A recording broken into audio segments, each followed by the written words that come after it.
도대체 얼마나 더 죽어야 됩니까? 제발 국가에게, 이 정부에게 살려달라 애원하는데 이 사람 목숨보다 더 중요한 게 당리당략입니까? 정부에서 알아서 해준다고 했던 그 대책이 피해자가 쓸 수가 없다고요! 피해자들이 주장하는 게 왜 필요한 건지 그들은 알지 못합니다. 너무나 복잡하고 전문적인 것들이 많고 피해자들의 상황이 너무나 다양해서 여러 가지 선택지가 필요한 겁니다.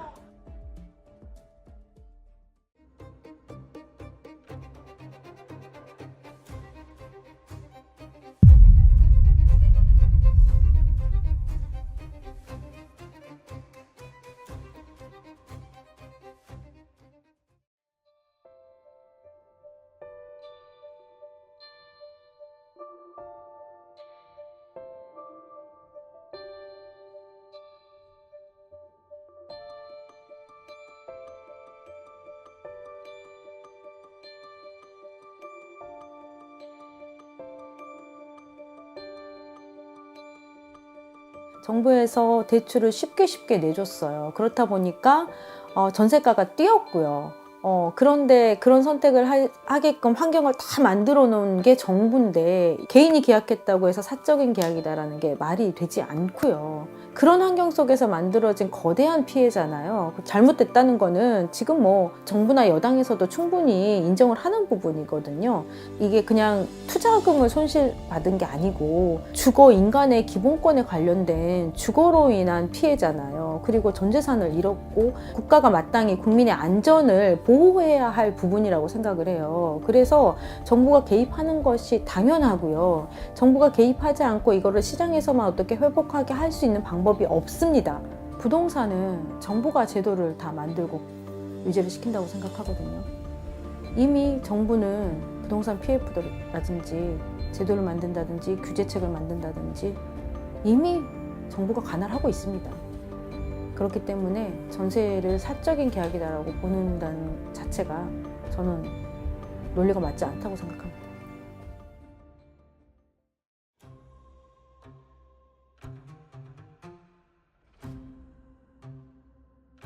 전세 사기 특별법은 안 하는 것보다는 하는 게 낫다. 하지만 전세 사기 피해자들의 아픔과 피해를 복구하는 데는 저는 굉장히 제한적이라고 생각을 합니다. 그래서 지금 국회도 그렇고 정부도 그렇고요. 약간 저는 두 손 두 발을 놓아버린 느낌? 우리가 전세 사기 특별법 만들어줬으니까 우리는 할 도리를 했어 라는 생각을 하고 있지 않나.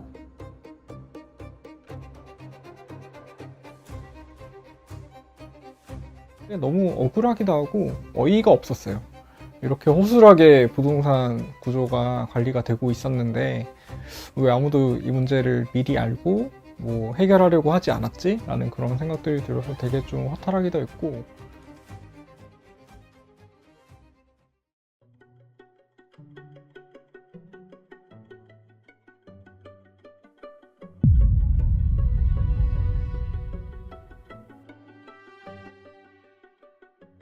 원래부터 전세는 사기 위험에 노출이 되어 있었습니다. 하지만 그동안 노출이 되지 않았던 이유는 전세 가격이 꾸준히 올라갔기 때문이죠. 그럼 집주인은 그 돈을 그대로 보관하고 있지는 않잖아요. 내가 다른 데 투자를 하거나 아니면 그 집을 살 때 처음부터 전세를 끼고 샀기 때문에 실체가 없는 돈입니다. 그래서 집주인은 돌려줄 능력이 되지 않는 상환 능력이 없는데 그동안 사고가 나지 않았던 이유는 2년이 지나고 새로운 세입자가 들어올 때 전세금이 올라가니까 더 올려받아서 상환하고 남는 돈을 본인이 또 사용을 했던 거죠. 그동안 꾸준히 올라갔던 이유는 뭐 물가가 올라가니까 집값이 올라가니까 올라간 부분도 있으나 2009년 정도에 전세 대출이 시행이 됐거든요. 전세 대출이 시행되기 전에는 세입자들이 이제 인상 능력이 약하다 보니 집주인들도 많이 올리지 못합니다. 세입자가 수입이 뻔한데 1억, 2억 올려달라고 하면 올려줄 능력이 안 되니 뭐 500만 원, 1000만 원 이렇게 올렸는데 대출이 시행되다 보니 1억 올려줘. 저 돈 없는데요? 은행 가봐. 1억 쉽게 빌려줘. 언제든지 대출을 받을 수 있다라는 그런 제도가 도입이 되면서 이제 전세금을 올려줍니다. 2009년부터 이제 계속 전세 난이 될 정도로 전세 가격이 올라가는데 제가 사기의 의도를 가지고 2억짜리 전세 집을 3억에 전세 계약을 했습니다. 사기의 의도를 가지고 사기를 했음에도 불구하고 2년 후에 전세 가격이 3억 5천이 되면 성립이 안 되는 거잖아요. 오히려 나는 5천원이라는 돈이 남기 때문에 그동안에 문제가 없었는데, 최근에 전세 사기가 많이 발생했던 이유는 이제 2022년 금리가 올라갑니다. 미국이 제로금리에서 5.5%로 기준금리를 천정부지 올리게 되는데, 미국이 금리를 올리니 한국은행도 기준금리 빠르게 올리게 되고요. 대출금리도 단기간에 1년 만에 2배 정도 상승을 하게 됩니다. 대출금리가 상승하게 되니까 우리 세입자들은 고민을 하게 되죠. 대출이자 내 월급이 그대로인데 대출이자를 2배 내야 된다. 많은 세입자들이 전세에서 월세로 전환하게 되면서 전세 가격이 떨어집니다. 입주 물량이 많이 나오지 않았음에도 불구하고 2022년에 매매 가격보다 전세 가격이 더 많이 떨어지는 기현상이 발생합니다. 전세 가격이 떨어지게 되면 이제 역전세가 생기게 되는데, 집주인은 더 전세금을 기존 전세금보다 더 많이 받아서 상환하고 남는 게 익숙해진 메커니즘이었는데, 전세 가격이 떨어지게 됩니다. 나는 3억에 전세 계약을 했는데 3억 5천을 받아야 되는데, 아니면 최소 3억은 받아줘야 내가 상환을 할 수가 있는데 2억 5천으로 떨어지게 되면 5천만 원의 갭이 생기게 되죠. 5천만 원 내 돈으로 상환을 해야 되는데, 이게 10채, 100채가 되는 사람은 5천만 원이 10채면 5억이고요. 100채면 50억이 되는데 솔직히 상환 능력이 없죠. 계속 돌려막기 하면서 주택수를 늘렸기 때문에 100채를 가진 전세 사기왕, 1000채를 가진 사기왕, 1000채면 5천만 원만 역전세가 생겨도 얼마입니까? 500억 정도 되잖아요. 그래서 2022년에 줄줄이 이제 사고가 터지게 됩니다. 그래서 계속 위험에 노출이 되는, 전세가 위험한 제도임에도 불구하고 전세 가격이 올라가서 묻혀있던 문제가 전세 가격이 떨어지게 되면서 이제 표면으로 나왔다고 보시면 될 것 같습니다.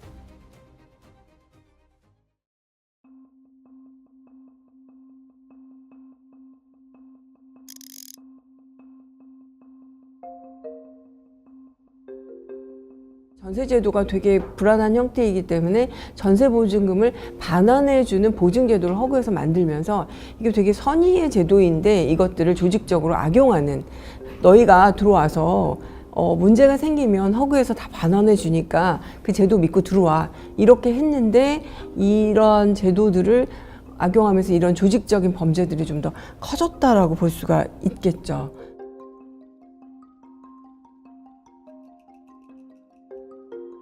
보증보험이 사실은 이게 또 반대의 역할을 합니다. 보증보험이 없다면 솔직히 세입자가 전세금을 맡길 때 불안할 수도 있잖아요. 불안한데 이거 진짜 믿어도 돼요? 세금 체납 정보 좀 확인해야 되지 않을까요? 전세 가율이 몇 % 될까요?를 굉장히 불안해하는데, 보증보험이 가입되는 순간 마음을 놓아버립니다. 전세 사기 하시는 분들은 시세가 2억인데, 전세 시세가 2억인데 3억으로 올려도 보증보험 가입하면 되니까 걱정하지 마 라고 하면 계약자들은 의심을 하지 않고 금증을 하지 않고 그대로 따라갑니다. 그래서 보증보험이 활성화되면서 오히려 전세 가격이 더 올라가고 전세 사기를 하기 좋은 환경이 만들어져 버렸죠. 그래서 역으로 이용하게 되는데, 10명이 가입을 해서 9건이 교통사고가 나면 자동차 보험회사 망하잖아요.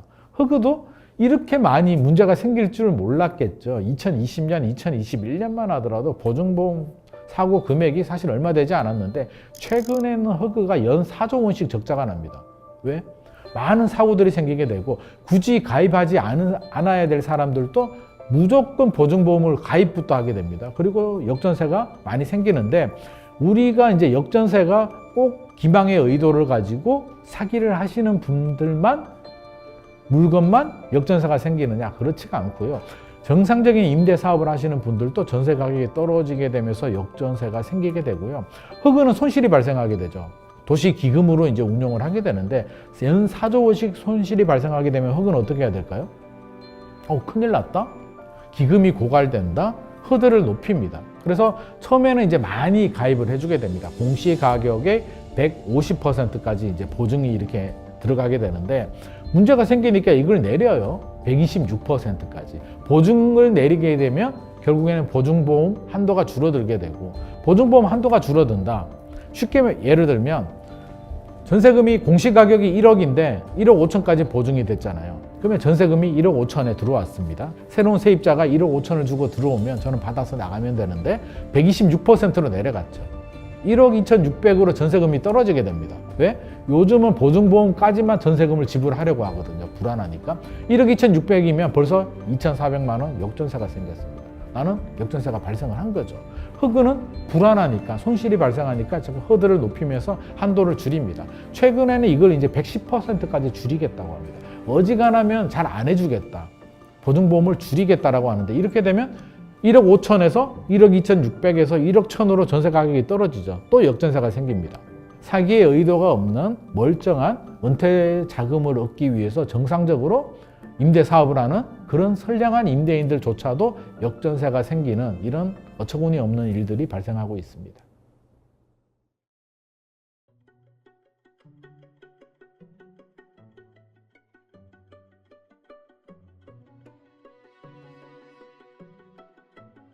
임대인이 그 2022년 하반기에 사망하면서 굉장히 좀 유명세를 탄 케이스예요. 문제가 굉장히 꼬이거든요.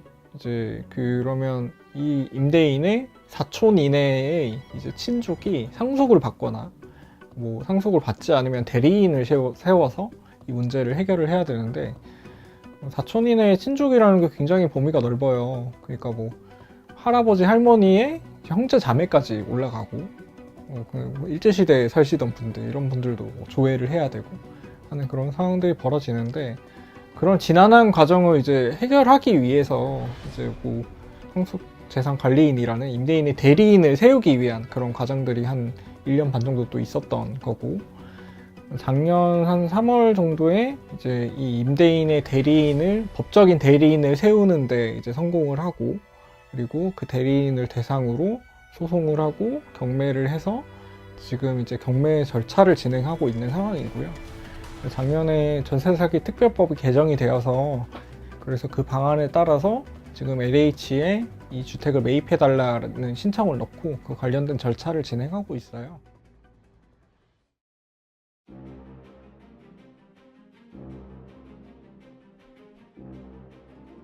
도대체 얼마나 더 죽어야 됩니까? 제발 국가에게, 이 정부에게 살려달라 애원하는데, 이 사람 목숨보다 더 중요한 게 당리당략입니까? 정부에서 알아서 해준다고 했던 그 대책이 피해자가 쓸 수가 없다고요! 피해자들이 주장하는 게 왜 필요한 건지 그들은 알지 못합니다. 너무나 복잡하고 전문적인 것들이 많고 피해자들의 상황이 너무나 다양해서 여러 가지 선택지가 필요한 겁니다.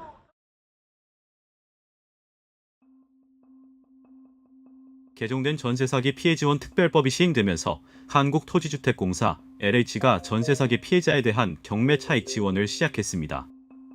LH는 피해주택을 경매에서 매입하고 발생한 경매 차익을 피해자 지원에 활용할 계획입니다.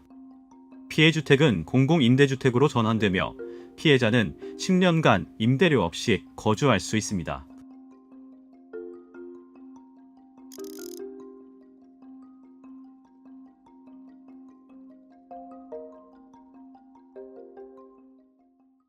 경매를 통하기 때문에 여러 가지 변수가 좀 있을 수 있습니다. 그래서 이런 부분을 우려해서 저희가 특별법 만들 때 취소 보장이라도 될 수 있는 방안을 같이 좀 해달라고 얘기를 했었는데, 그게 통과가 되지 못했고, 결국에는 이제 경매를 통해서만 진행이 될 건데, 아직 시작 단계입니다. 그래서 지금도 여러 가지 변수들이 하나씩 튀어나오고 있는 중이고요.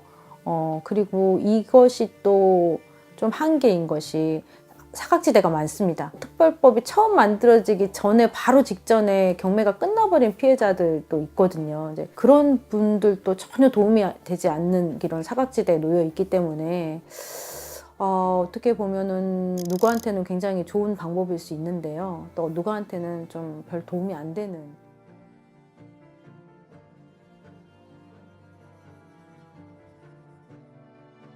저도 결과를 기다리고 있어요. 그래서 저도 뭐 예단하기가 너무 어려운 상황이고, 어쩔 수 없이 보증금 원금을 다 회수한다는 좀 현실적으로는 어려운 것 같고, 특별법이 생기긴 했지만 이제 여러 허점들이 있어요. 대표적으로는 피해자 인정 요건이 여전히 좀 까다로운 면들이 있어요. 그러니까 경찰에서 수사를 하고 임대인은 사기 의도가 있어야만 피해자로 인정을 해주는 것들이 있는데 이걸 입증하기도 너무 어렵고 시간도 너무 오래 걸리니까 나는 분명히 지금 보증금을 못 받아서 피해를 겪고 있는데 이제 국가에서는 왜 나를 피해자로 인정을 해주지 않느냐 라는 이런 불만이 하나가 있고요.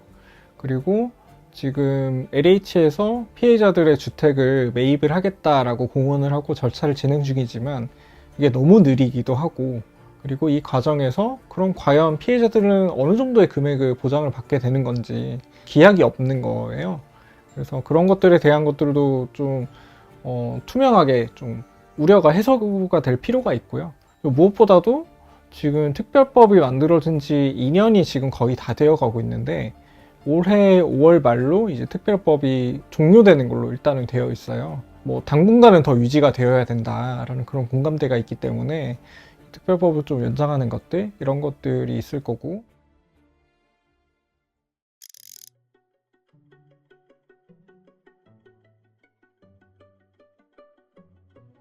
일단 개정안이 올해 5월이면 끝나요. 아직 피해자들은 또 전국에서 지금 계속 나오고 있는 걸로 기사가 나오고 있잖아요. 그렇기 때문에 전세사기 특별법은 먼저 일단 연장이 돼야 되고요.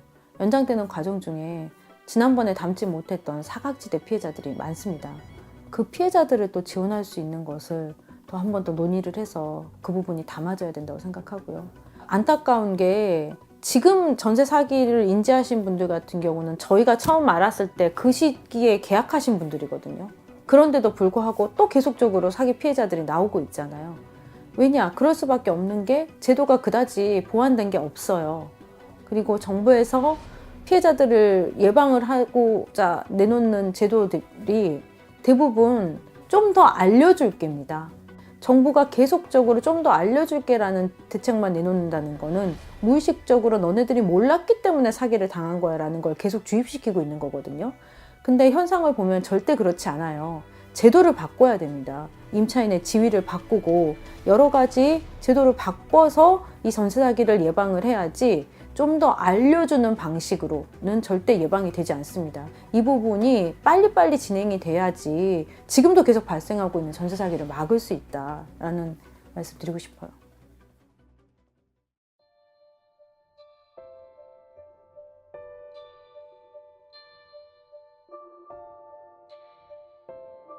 어떻게 하면 피해자를 하나라도 안 만들까, 인정해주지 않으려고 어떻게 하면 내가 좀 책임이 없다 말할까.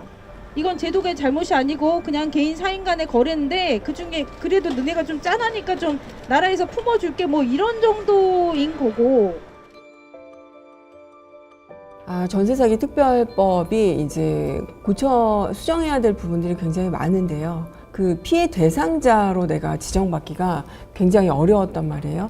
이게 뭐 내가 이제 피해를 입었다는 사실을 본인이 증명을 해야 되는 거예요. 청년 세대들 중에서도 피해자 중에서도 자살하신 분이 내가 그 대상자가 될 줄 알았는데 이걸 입증하는 과정이 너무 지쳐서 거의 전세사기 피해자의 65%가 자살 충동을 느끼고 우울증, 공황장애 등을 겪고 있는 부분들이 너무 억울하고 정부는 과연 나를 위해서 무엇을 해주는가 이런 것들에 대해서 되게 답답함을 느끼면서, 그다음 또 하나는 이제 허그에서 전세보증금 반환 보증제도를 들었는데 이 반환받는 시간이 6개월에서 1년 정도 너무 길게 소요가 되니까 그 기간 동안에 어디 가 있을 곳도 없고 너무 불안하다라는 느낌들을 받기 때문에 이런 기간의 단축들 초기 단계보다는 많이 수월해졌지만 아직도 이제 해결해야 될 숙제들이 많이 남아있다라고 볼 수 있겠습니다.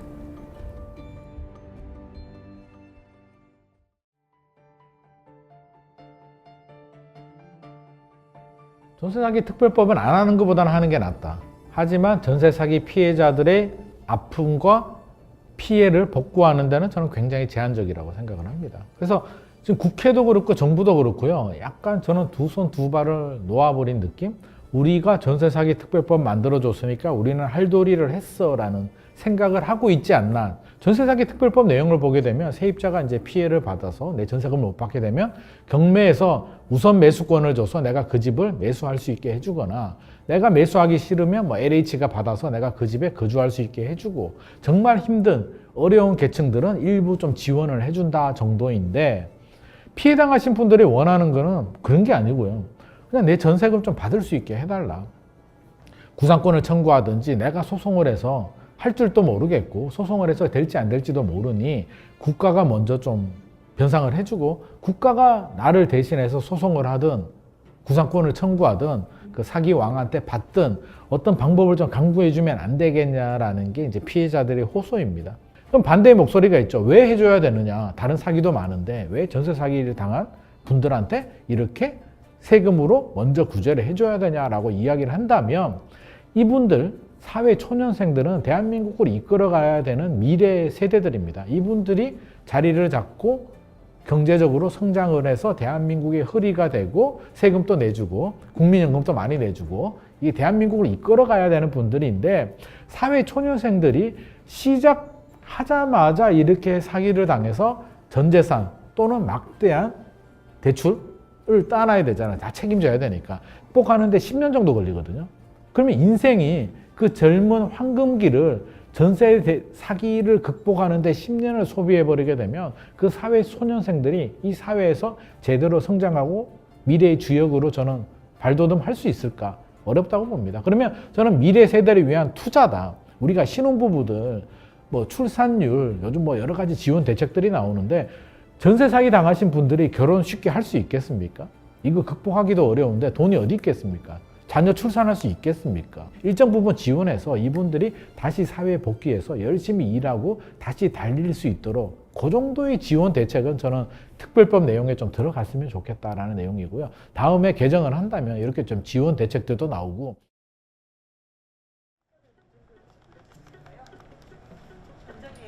148억 원 규모의 전세 사기 혐의로 기소된 인천 전세 사기 건축왕 남모 씨에게 징역 7년이 확정됐습니다. 대법원은 사기 등의 혐의로 기소된 남 씨에게 징역 7년을 선고한 원심 판결을 확정했습니다.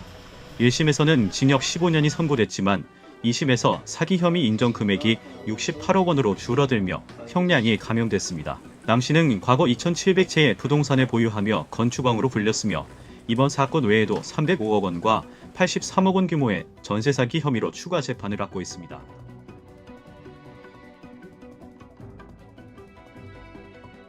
중개사들이 허위 매물을 내놓거나 이랬을 때 또는 이제 이게 위험한 전세 물건인지를 알고 그렇게 전세를 소개한 그런 중개사들에 대해서는 굉장히 엄중한 처벌들이 좀 있어야 될 것 같고요. 전세 사기 범죄자들에 대해서 처벌들이 너무 좀 가볍지 않았나. 큰 가중 처벌을 해서 이후에는 이러한 똑같은 유사한 전세 사기범들이 좀 나타나지 않도록 정부가 조치를 취해줬으면 하는 바람입니다.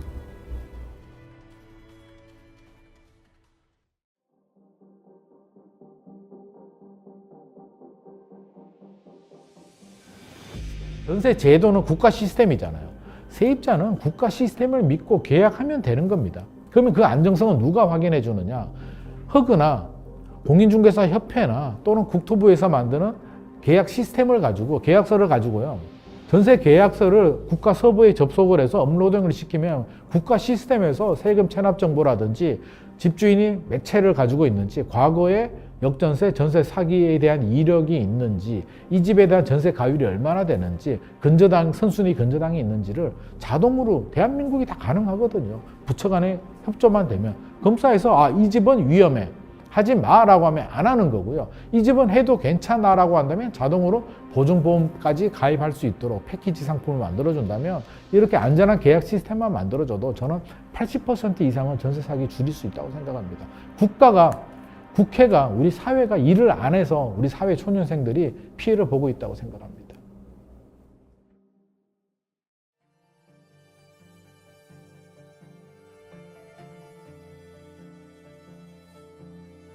주택시장이 안정적으로 이렇게 상승률을 그려줬으면 좋겠어요. 이게 어떤 거냐면 지금도 이제 마치 서울의 아파트 시장 같은 경우는 주식시장처럼 움직이잖아요. 막 올랐다가 막 떨어졌다가 어떤 투기적 수요들이 몰릴 수밖에 없다란 말이에요. 그러니까 그게 아니라 항상 3% 정도로 일정 상승률을 가져가 준다면 언제든지 예측 가능한 나의 자본을 마련을 해서 내 계획을 세워서 내가 이 정도에는 내 집을 마련해야겠다라는 생각이 있다면 그렇게 주택시장에 투기적 수요들이 몰리지 않을 거고 그럼 과거에 우리가 집값 폭등을 보여줬던 IMF 이후에 2000년 초반 그 다음에 요번에 코로나 시국에 양적 완화로 인해서 집값이 폭등했던 시기, 이런 것들을 경험하지 않게 된다면 전세 가격도 그렇게 많이 폭등을 할 이유가 없거든요. 주택 시장의 안정화가 정부가 무엇보다도 이제 굉장히 포커싱을 맞춰서 준비를 해야 되는 것이 아닌가. 그러기 위해서는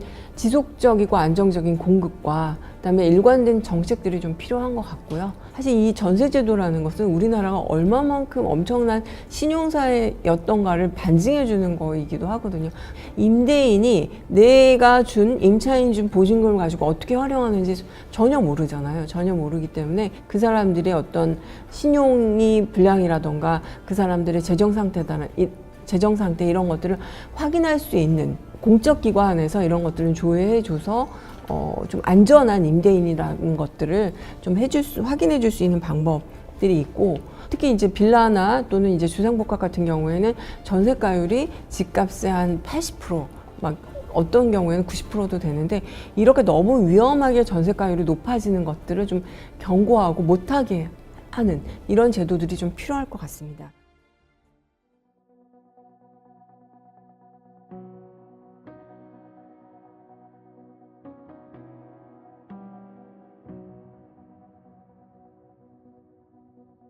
부동산 질서가 제대로 잡히지 않으면 우리 모두 피해자가 될 수 있는 상황이기 때문에 이 부분에 대해서 좀 더 관심을 가지고, 정치인들은 이게 굉장히 대표적인 민생이기 때문에 정치적인 싸움을 떠나서 같이 협력해서 해결을 좀 했으면 좋겠고요.